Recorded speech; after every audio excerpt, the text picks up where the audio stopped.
May I continue, Mr. Chair? Please proceed. And thank you for acceding to my request, Mr. Commodore. You just called me a traitor, sir. No, sir.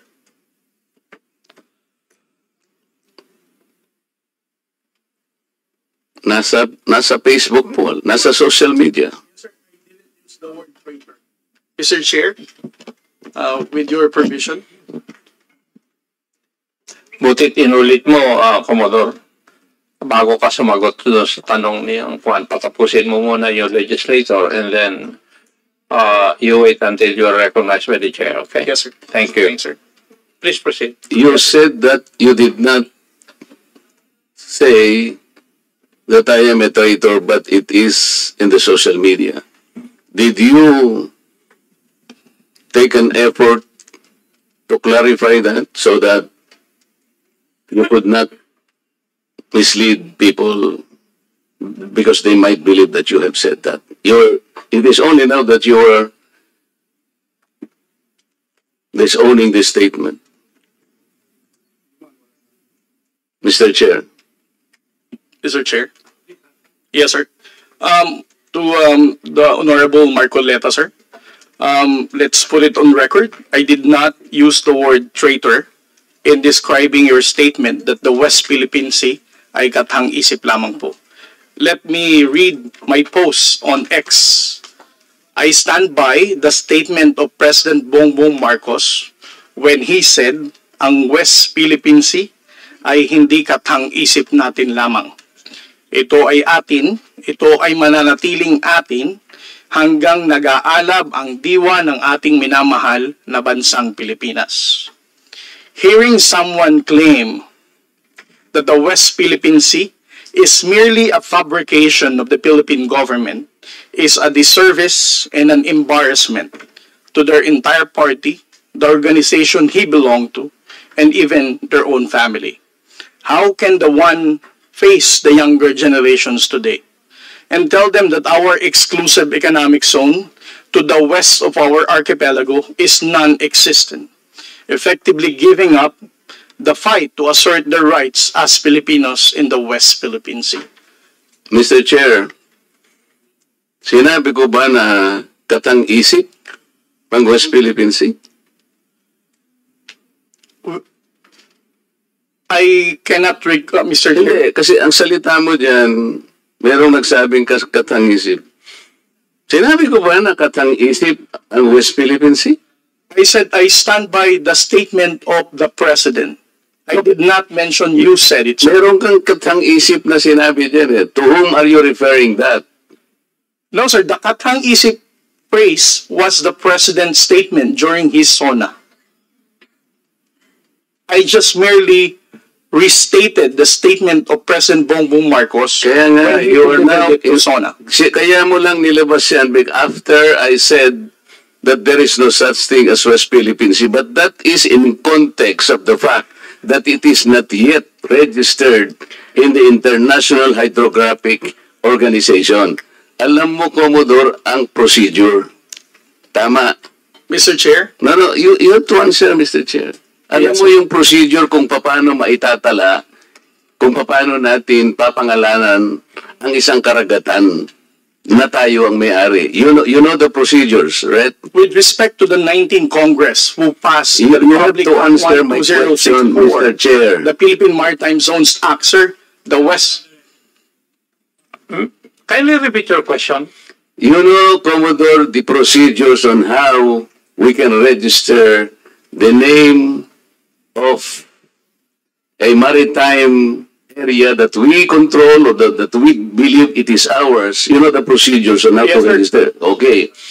So, ano na po ba, nakarehistro na po ba, nairehistro na po ba natin yung West Philippine Sea? Sir, with regard to your question, there must be a legislation and then submit it to the international. Oo nga, meron na po Hydrographic tayong Organization. legislation. And Yes, as a matter of fact, nagagawa na po yung Congress. Kailangan po talaga yon. Yes, sir. Nagpasimula tayo sa administrative order, pero kulang yon. Kaya nga po ang Congress gumawa para tulungan po kayo. Okay, sa ngayon po, sa tagal na po ng proseso, yun po yung dapat ninyong palaging gagawin. Kailangan lahat ng lakas natin gamitin, maparehistro po natin. Pero ngayon, hindi pa nakarehistro. Tama po. Again, sir, answer your question in Please. steps by Commodore, sandali. Yes, sir. Please answer the question directly. The question calls for a yes or no. No, sir. If it's in IHO, yes, through legislation. Sinasabi ko yung IHO because this is the only world body that officially names a particular area of the sea. Kaya sa konteksto po ng pinag-uusapan natin, kaya ko lang nasabi, sapagkat hindi pa po nakatala, we need the international community to recognize a part of our own. Yun lang po ang punto doon, Mr. Commodore. So kung hindi pa po nakatala, tama po ako, hindi ba? No, sir. You are inconsistent. No, sir. I did not say that you're correct. I will not agree that you are correct. West Philippine Sea is our exclusive economic zone. Eh, Mr. Chair, wala tayong dispute dyan. Sinasabi ko na nga sa iyo, yung sinasabi nating West Philippine Sea is our own exclusive economic zone. This is ours. You and I should fight for it until the last drop of our blood. Ang sinasabi natin dito, kagaya ng nire-request ng CICC, let us educate our people sapagkat ang alam ng mga tao, lahat tayo, ang alam natin, nakarehistro na. Ang sinasabi ko, hindi pa po nakarehistro. Ikaw ba pwede kang mag-enroll sa isang eskwela nang hindi ka nag-register, nang hindi ka nag-enroll? You answer my question. Of course, sir, there is a legislation. Kaya hindi pa nakarehistro, Mr. Chair. This is the only point. Let us not create a mountain out of molehill. Bigla mong sasabihin, in response to what I said, tathang isip o bla bla bla, at lumabas sa traitor. Hindi ka man lang gumawa ng effort, for example, na I did not say that. Ngayon mo lang sinasabi. But you know, people are bashing me. I am pro-China. When is the last time or the first time that I am pro-China? Again, Mr. Chair, I never said that you are a traitor. That is clearly posted on my Twitter. Pero hindi ka po nagbigay ng paliwanag na sinabi mo sana doon sa social media din. Bakit nyo ina-ascribe sa akin na sinabi ko na traitor si Kong Marcoleta? I did not say that. It is only now that you are explaining na wala kang sinabi. But kumalat na sa social media, kaya nga tayo nandito. These are the excesses and the abusiveness of social media, Mr. Chair. Nangyari na. Kahit na ilang libong mag-explain ka dito, yung tao narinig na nila na ikaw ang nagsabi. Because meron ka pang litrato dun eh. Mr. Chair, No. nobody has ever asked me whether you are a traitor. This was only the first time that I was asked whether you are a traitor or not. You are not even aware na sa social media sumabog yun. Nandun yung litrato mo and the claim that I am a traitor. Ngayon ka lang nagpapaliwanag na I am not a traitor. Pero nangyari na yon. Mr. Chair, I don't think that I'm under in any obligation to respond to all those social media Mr. posts Chair, by bloggers, social media influencers to tell them to their own. Siya muna. Sabi niya wala siyang obligation. Finish your statement. Yes, sir. Mr. Chair, Honorable Marcoleta, sir, I think I am no under obligation to tell all the social media influencers, to bloggers, defend your name, tell them that you are not a traitor. Again, I did not mention that you are a traitor. Those words did not come from me. Why would I go to the extent of defending you and you are running for Senate? I might as well be interpreted as supporting somebody for public office. Mr. Chair, clarifying something that is wrong is not political. Thank you, sir. Commodore, tinatanong lang ni Honorable Marcoleta that merong lumabas kang statement. Siguro, binigyan ng interpretation ng ibang vloggers at nasabi na traitor si Honorable Marcoleta. Ang tinatanong niya is, unang-una, alam mo ba ito na gano'n na nangyari? Would you know? No, sir, because when it became a social media popular post, I was not here in the country. I was actually in the official business outside. So when did you come to know about this? I only came to know about it when Congressman Marcoleta called me Gago and Mangmang in one of his interviews. So when was that? During his interview last February 10, huwag tayong magpagago at magpaka-ignorante katulad ng Commodore na yan. So, at that point in time, ang tinatanong kanina ni Honorable Marcoleta na merong misinterpretation doon sa iyong statement sa social media. Yes, sir. And you did not bother na i-correct man lang yun. Yun ang drive ni Honorable Marcoleta kanina pa. Yes, sir. So, please answer that question. You did not do anything. I did not do anything, sir. Okay. Why? Why did you not do anything? It's because, sir, if I'm going to keep on defending to end it, because one... No. Yeah. You are not supposed to defend me. Yes, sir. Because If as I it is said, true, Mr. Chair, that he did not call me traitor, but it continues to be there and to be consumed by the public through the social media. I think it is his responsibility to deny it if it did not come from him. That is all I was asking. And I think this is not too big for him to do. Yun lamang eh. Yeah, but I admitted that he did not do anything. Yun na nga, that's why I'm asking why is it not important to you to correct something that did not originate from you? it's because, Mr. Chair, the only time I learned about that was when I heard about your interview calling me Gago and Mangmang. Why would I even defend you if you're calling me Gago?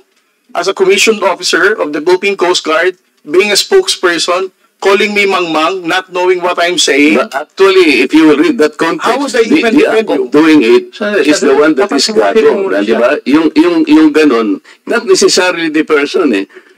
Eh sabi ko nga sa'yo, kung kinorek mo man lamang yun, because it continue to be there in the social media, Mr. Chair, yun ang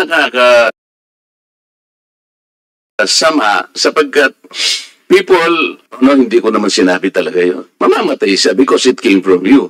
Pero pag hindi mo sinabi at you continue to be silent, akala ng tao, sinabi mo. So that is the problem, Mr. Chair. And I think we're hearing this in order to correct the misconception and misinformation because it continues to spread. If you get the point, Commodore, Mr. Chair. Mr. Chair, again, sir, kung bakit ko po hindi binawi ay dahil nalaman ko lamang po itong balita na ito na nag-spread siya nung nagpa-interview po kayo na ginagago niyo po ako. As a human being, how would I defend somebody na ginagago po ako sa public interview?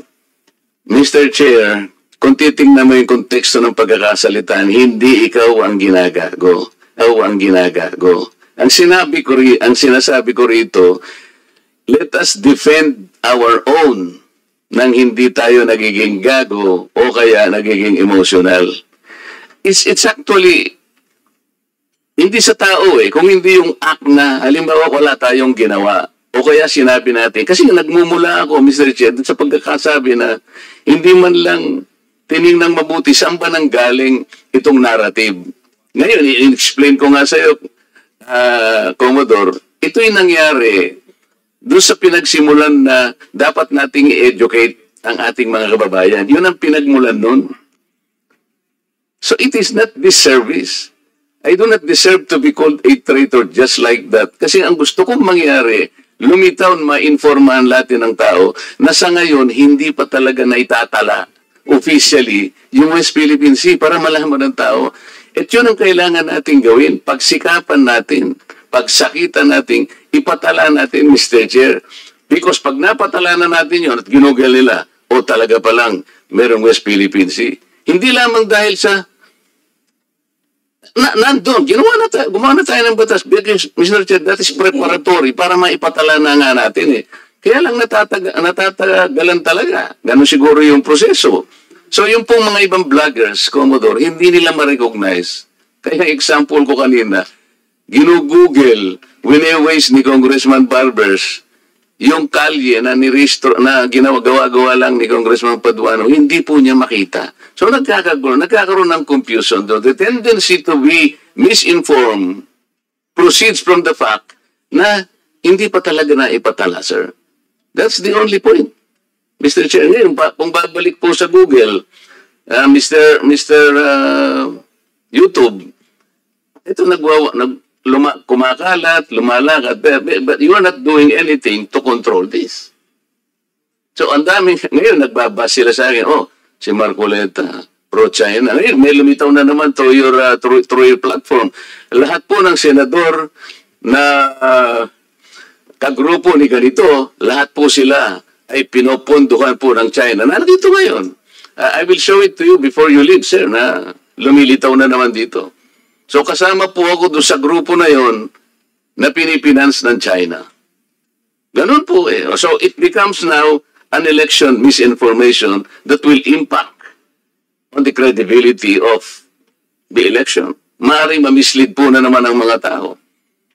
Yun po yung ating gustong ayusin. Yung misconception and misinformation. Lumitaw lamang po kasi sa kawalan ng information na hindi pa po natin naipatala, Commodore. Hindi pa nakatala talaga officially. Tayo-tayo po, walang problema eh. Kung tayo-tayo lang. Sapagkat yung bahagi na yun ng ating karagatan, may pangalan man yan o wala. Sabi ko nga sa iyo kanina, tayong dalawa ilaban natin yun hanggang sa huling patak ng ating dugo. Atin yun at walang makakapagpabago doon. Ang problema, nagkakagulo tayo because of that misconception. Walang masamang tinapay doon, Mr. Chair. I want to explain that. Ngayon, ako nagpapasalamat ako sa iyo at sinabi mo ngayon at naliwanagan na hindi mo pala sinabi yung I am a traitor. So salamat kahit nahuli. Sabi nga natin, Mr. Chair, huli man daw at magaling, nayahabol din. Kaya lang ang problema ko ngayon, Mr. Chair, yun pong kumakalat na akala nila sinabi mo.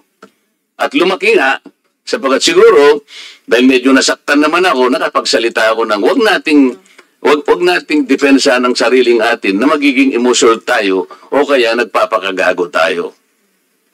So, kaya lumaki ng lumaki dahil lamang doon. But the context, Mr. Chair, the context is gusto nating huwag gamitin ang misconception or misinformation, lalo na ng mga vloggers, sa lahat po ng bahagi o aspeto ng ating buhay. Ang West Philippine Sea ay atin, Commodore. Yes. Because this is the exclusive economic zone of the country. And there is no changing that fact. Kahit anong magbali-balig rin natin ang mundo natin, atin ito. Kaya lang ipatala po natin yung pangalan para po hindi gamitin sa misinformation. Mr. Chair, thank you very much. Well, I think we have seen one of the ill effects of misinformation. I think everybody will agree to that. That is one of the ill effects of fake news or misinformation. Would you agree? Yes. So, next time, kasi hindi ako nagbabasa kasi sila mga ganyan eh. Para hindi ako apektado. Yun ang ko. Yes, Madam Tikia. Mr. Chairman, I would just like to, with the indulgence of the chair and the members, I also take exception to what the Commodore has labeled me as being makapili. In my testimony the first time, I said I am not pro-China, I am pro-Philippines, but I'm not makapili. He labeled several people as being makapili, and ako po'y apo ng isang guerrilla. So I took offense on that, and I stopped following him. Ang nangyayari ho kasi reverse ngayon eh. Pag ang tao nasa gobyerno, nililabel ka as being makapili, just like that. And you know the reason, Mr. Chairman, why he called me makapili? I had an interview with a Chinese journalist. That doesn't make me makapili. That doesn't make anyone makapili. So, wag sana po natin dadalhin yung usapan sa kune-question yung katauhan ng tao. That's why I never followed him. I used to follow him. I used to question him. But after labeling me as makapili, na hindi po, alam na alam ng karamihan ng mga kaibigan ko, ako nag-decide na sana ako sa ibang bansa, pero umuwi ako. Pero for a man in uniform to call me makapili, that's insulting. Yun lang, sir. Any statement, Commodore? Yes, sir. The Global Times is the known propagandist of the Chinese government. If you're going to look at those personalities na in-interview ng Global Times, you're going to doubt what is the objective, why such personalities are being interviewed. If you're going to look at the posts of those people who were interviewed and who gave comments about our fight in the West Philippine Sea, I think that's where I'm getting that kind of assertion. Again, this is just an opinion, but those opinion is guarded on what I have seen so far in their social media posting about how they reacted on our responses in the West Philippine Sea, about how they downplayed the level of aggression that the armed forces of the Philippines and the Philippine Coast Guard is experiencing in the West Philippine Sea, not to mention the abuses of the Chinese Coast Guard against the Filipino fishermen in Bajo de Masinloc. I am not labeling anybody as makapili unless you're going to support and toe the line for our fight in the West Philippine Sea. Ang laban po natin sa West Philippine Sea requires amplification of truth and factual narrative. Let us not distort the messaging of the Philippine government. Ang laban po ng West Philippine Sea, hindi lamang po ito laban ni Pangulong Bongbong Marcos. Laban po nating lahat ito bilang Pilipino. I agree with you, but that doesn't give you the right to label people unless you have concrete pieces of evidence. When you label people wrongly, they are committing a crime. Would you agree with that, Commodore? Yes, sir. I definitely agree. And that's why I'm looking into my social media whether I clearly identified Miss Maluti Kia as a makipili. Sir, you tagged me. That's why I stopped following you. And that was, sir, Mr. Chairman, that is one interview. I received invites for interviews, whether political, whether campaigns, and that is one. How can you label me without knowing me first? That's my point. Being makapili in your time, in the time of my grandfather, and this time, it's something that we hold dear. We do not want to be labeled makapili. But he readily labeled me with one interview. That doesn't define me. That doesn't define my belief in the Philippines and on South China Sea. At Commodore, ang laban ho sa South China Sea, nagsimula pa yan nung unang-una pa. Mr. Chairman, point of order, Mr. Chairman. Thank you, Mr. Chair. Yes. Kaya nga po, nagkakaroon ng hearing na ganito dahil nagiging problema na natin yung fake news Otherwise, this issue would not reach Congress. Ako nga, to tell you frankly, yung mga anak ko ang nagsabi sa akin, smile at nakipagkamayan lang ako kay Honorable Franz Castro. Nililabel na ako na friendly with the left. O nag-I5. Anak ko ang nagsabi no, dahil hindi ako nagbabasa ng ganyan Sayang lang yung oras. Kasi I need to discern whether the news presented there are true or not. And that would need time for me to discern or to find out, to validate whether it's true or not. So, never mind. It's just a waste of time. Yun ang aking paningin dyan. That's why I'm not affected kung ano man ang sinasabi. Nangingiti na lang ako pag naiinis si Honorable Marcoleta pag sinasabi na traitor siya. Anyway, Chairman, just I will not anymore raise a point of order, but this is just a reminder to all the members, to all the resource persons. In the hearing, any hearing, we do not allow that exchanges of Mr. Chair, exchanges of accusation against from one resource person to another. We have a different venue for that. And with due respect to Ma'am Malu, Ma'am, sorry po kasi ganito yung rules natin, no? It's between the good Commodore and of course the issue raised by Congressman Marcoleta. Now, we should not attack, resource person should not question and attack statements coming from the resource person mismo. Thank you po, Mr. Chairman. Thank you po. Thank you. Before I give the floor back to the Honorable Marcoleta, let me recognize the presence online of the Honorable Maria Rachel J. Arenas. Magandang hapon po. Yes, Honorable Marcoleta, please proceed. Colonel, did Commodore. okay. Commodore, you graduated from the Philippine Military Academy? No, sir. I'm 3 weeks short of my graduation. Would you like to say, or you would like to explain why you did not succeed in graduating from that great military academy? Yes, Mr. Chair. As what the chairman, General Acob, knows, we have the honor code among the Cadet Corps Armed Forces of the Philippines. I was charged of cheating with other 7 of my classmates, and it was a gentleman's agreement. If you violate the honor code, you formally file your resignation, and then you just leave, sign the clearance, and get out of the Philippine Military Academy. And that's 3 weeks before my graduation, sir. I never insisted because I respect the honor code. But did you violate the honor code? Yes, sir, we did. That's why I resigned for the good of the service. Okay, but that's not my question. We need to defend our exclusive economic zone with all our might and with all our life, because it is ours. Hindi lamang yung EEZ, merong continental shelf, territorial sea and all this. These are maritime rights, which even the UN Convention of the Law recognizes.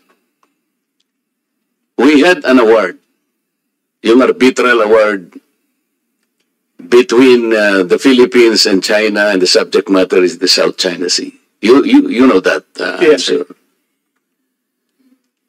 In that particular award,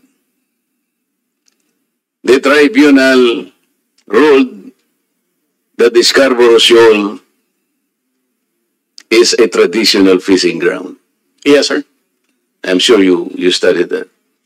Traditional fishing ground proceeds from the traditional fishing rights, or TFR, which is a private right fully recognized under public international law.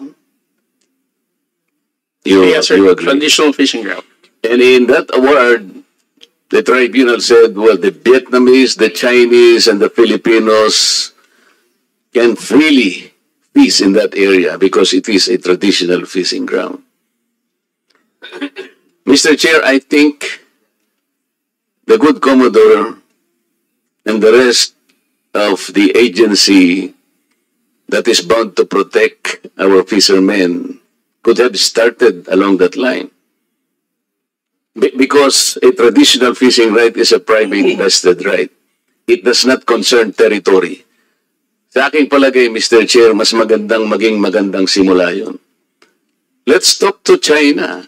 And I believe China will recognize the traditional fishing right. Because in the year 2000, I will remember that they had an agreement with Vietnam in the Gulf of Tonkin. If you will study that. Nagkaroon sila ng agreement, and they divided that fishing ground among themselves. Something that we can also do para hindi tayo nagkakaroon ng girian. Pinag-uusapan lang naman dyan are the living resources in this particular area.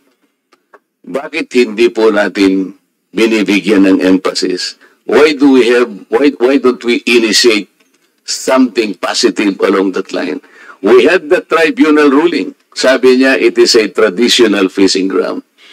Bakit hindi natin sila kausapin on that basis? Marami tayong jurisprudence, international jurisprudence. in 1974, pag-aralan po ninyo, Mr. Chair, yung mga maritime cases that was ruled by the tribunal. Yung case ng Federal Republic of Germany against parang Holland, and also Great Britain against Holland. Yung alam po ninyo, yung ruling is the same. Kahit siya yung merong reference do sa sea na yon, it cannot exclude the rights of the other coastal areas to fish sapagkat they invoke the traditional fishing right. I am asking, Mr. Chair, why no initiative has been taken along that line? Mr. Chair, yes, sir. To Honorable Marcoleta, it's beyond my pay grade to explain why our strategy is not in alignment with that fishery agreement in Bajo de Masinloc. And it's also worth mentioning that the Philippine Maritime Zones Act highlighted that Bajo de Masinloc and its territorial seas, we have sovereignty and sovereign rights over these waters. So on our level, in the Philippine Coast Guard, we cannot go against to the enacted law of the Congress, much more to the national security and foreign policy direction of the President. I am not saying that it is within your pay grade to discuss it with the Republic of China. What I'm saying is maybe because you are a member of the Philippine Coast Guard, you could have talked to the other agencies of government higher than you that we could be initiating this along this line, because we can take advantage of that particular tribunal's decision. Hindi ba? Pwede naman natin gamitin yun eh. Sabi ko nga sa'yo, ang daming cases, maritime cases, disputes ruled by the same tribunal. Oh, ito. Gamitin natin because they're all involved traditional fishing rights. Eh, yung arbitral award natin eh, sinabi nga that the Scarborough Shoal is a traditional fishing ground. So sinasabi ko lang, pwede tayong mag-initiate along this line because we are backed up by the award. And another, Mr. Chair, have you read the entirety of the UNCLOS? Not the entirety, sir. I won't pretend that I have, even if I read, I'm not a lawyer. I have a PhD in international relations, but I'm not a legal person. So I won't claim that I fully comprehended the contents of the entire UNCLOS. Understood. Okay, so what about the aspect of that particular UNCLOS document that relates to the particular maritime area that is now called South China Sea? The South China Sea is a semi-enclosed sea. Did you find in the UNCLOS the significance of a semi-enclosed sea? I think it is under Article 123 of the UNCLOS. Kung tinatanong ko lang, sir, kung nabasa mo lang. Mr. Chair, I'm not the proper resource person to respond to this kind of question, sir. Thank you, Mr. Chair, because I am raising that particular issue because if the most responsible agency will look at it, there is a connection on how we should approach the entire problem because the entire South China Sea is a troubled sea. Kaya dapat inaaral natin, saan kaya tayo magsisimula? Ano kaya ang magiging basihan sana natin to approach this issue? Because if you will look into the definition of a semi-enclosed sea, which is under Article 123, makikita natin doon, Mr. Chair, na yung palang mga coastal states. Kasi tingnan po ninyo, imagine it, on the north, nandyan po yung China, on the east, nandyan ang Philippines, on the west, nandyan ang Vietnam, southern part, nandyan ang Malaysia. Kaya, at meron din Taiwan on the north. Kaya tinawag po siya sa UNCLOS, Mr. Chair, na semi-enclosed sea. What is the significance of the semi-enclosed sea? Sinasabi po ron, pagka po yung body of water is a semi-enclosed sea, lahat po ng coastal states has the responsibility to coordinate, to cooperate in the exploration, the research, development of that area. We can utilize that as the cornerstone of our defense na. Oh, sinasabi pala rito, dapat cooperative ang approach. Hindi sa'yo yan. Kasi even in the description of the sea, tayo-tayo dapat nagko-cooperate. So, sinasabi ko lang ito, Mr. Chair, because of the complications and the complexities of the South China Sea. Kaya po, kahit na konti lang ang panahon, gusto ko makakontribute na ito po ang dapat nating pagsikapang aralin. So maraming salamat po, Mr. Chair, sa inyong pasensya sa akin na medyo nagtagal para ipaliwanag lang ng konti, alang-alang po sa pagkaunawa nating lang. Thank you, sir. Thank you, Your Honor. The next interplate is the Honorable Raul Manuel.